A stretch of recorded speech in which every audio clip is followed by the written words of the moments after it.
Just imagine you're going to school in a small town in Wisconsin for education. Your daughter starts showing significant delays. She can't talk. And COVID shut down all in-person services. So what do? You switch to a dual major of special education and education with a minor in instruction strategy so that you can take on services yourself. You quickly realize that none of the current systems work for autism specifically. On her 4th birthday, she can't even blow out a candle, so you realize that there has to be something deeper going on, a physiological component. You dig through the academic journal database for the latest research, and you find information on neural differences in autistics, both in motor function and brain neurons.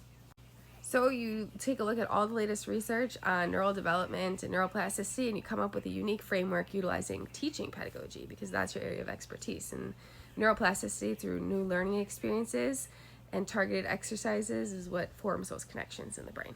And it works. She's talking.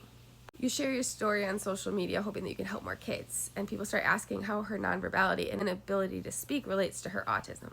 So you start digging around on the academic journal database again, and you see how prevalent the autism comorbidities are, with 90% of autistics having one comorbidity and 50 to 80% link in each comorbidity itself.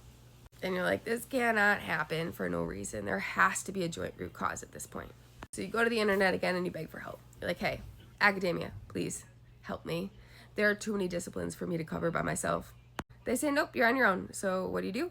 You start learning all of the disciplines using the NCBI bookshelf, PubMed, UniProt, and a dictionary.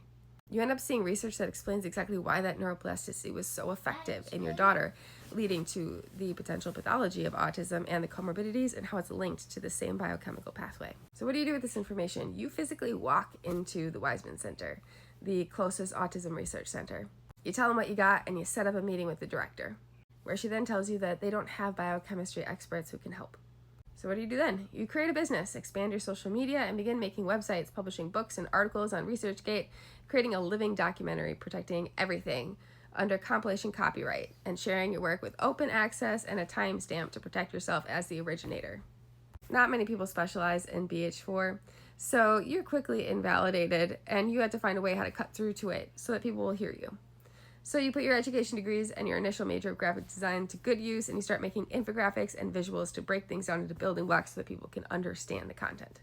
Academia does not like this, but it helps with the autistic community, which is your ethical priority. You then happen upon a bioinformatics certificate program at UW-Madison, where that autism center is attached to, but you can't afford to go. This time, you have momentum behind your hypothesis, and so graciously, they help you fund your tuition so that you can go. Within 24 hours. You're hoping that once you're inside the system again, someone will help you and take pity on you and you can help the autistic community. But they stonewall you. They say that you're not going to be able to go anywhere without at least a PhD. And you find out that the Autism Research Center actually does have a biochemistry department, and you got door slammed intentionally. They saw you as an overly invested mom. They didn't even look to see if the science had merit first. So you're resigned, you're out of options, and you have a meeting with your advisor to start setting up a plan to apply for PhD programs the next fall. When plot twist, a few months later, you find your hypothesis in a research article published in a journal from Brazil. They test your hypothesis with a systematic review using the same type of biomarkers you used in your hypothesis papers. In their methods section, they even put legal hedging.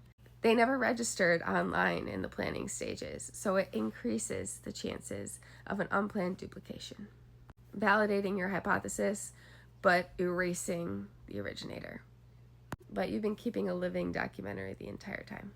You've published books, you have websites, you have ResearchGate articles, a plethora of evidence to prove that you are the originator.